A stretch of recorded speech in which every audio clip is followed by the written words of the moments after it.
প্রিয় দর্শক, আসসালামু আলাইকুম রহমতুল্লাহ। সূরা বাকারার 102 নম্বর আয়াত। এখানে তাফসীর ইবনে কাসিরে দেখবেন, হারুত মারুত যে দুজন ফেরেশতা, এরা কিন্তু এদেরকে কিন্তু মানবীয়তের গুণ, মানবীয়তের সুরতে মানবীয়তের সমস্ত গুণ দিয়ে পাঠাইছিল আল্লাহ। আর এদেরকে পাঠানোর ফলে কিন্তু শয়তান, মানে শয়তানের যে সবচেয়ে বড় যে হাতিয়ার, সেটা হচ্ছে মহিলার নাম জোহরা পাওয়া যায় তাফসীর ইবনে কাসিরের মধ্যে। তার 3টা নাম, তার মধ্যে জোহরাটা আপনারা জানেন।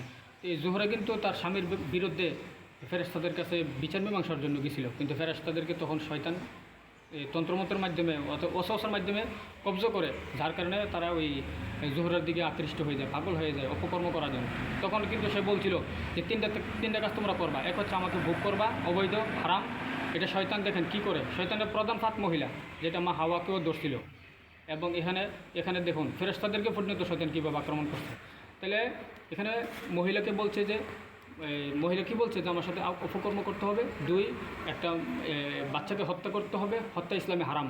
অর্থাৎ হারাম যে জিনিসগুলো, এগুলো করলেই নাকি মহিলা মানে তাদের সাথে অপকর্ম করবে।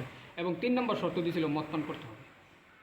তো কোন এক পর্যায়ে কিন্তু তাফসীর ইবনে কাসির দেখবেন, কোন এক পর্যায়ে তারা এই 3টা কাজই করছে, অপকর্মও করছে, মদও খাইছে, বাচ্চাকেও মেরেছে। বর্তমান সময়ে তান্ত্রিক কুফরি কালামবাদ যারা আছে, এরা কিন্তু এই কাজগুলো করে। আমার কাছে ধরা, আমি কিন্তু প্রচুর পরিমাণে ধরছি, এই জন্য বলতেছি। তাহলে কোরআনের সাথে এই বর্তমান সময়ের যে যারা আছে তান্ত্রিক কবিরাজ, কাফের, ব্ল্যাক ম্যাজিশিয়ান যারা তাদেরকে বলেন, এরাও কিন্তু কালো জাদু যারা করে, এরাও কিন্তু এগুলোর সাথে কি জড়িত। যার প্রমাণ কোরআনের উপরে কোনো কিছু নেই। কোরআন মানলে মুসলমান, না মানলে কাফের।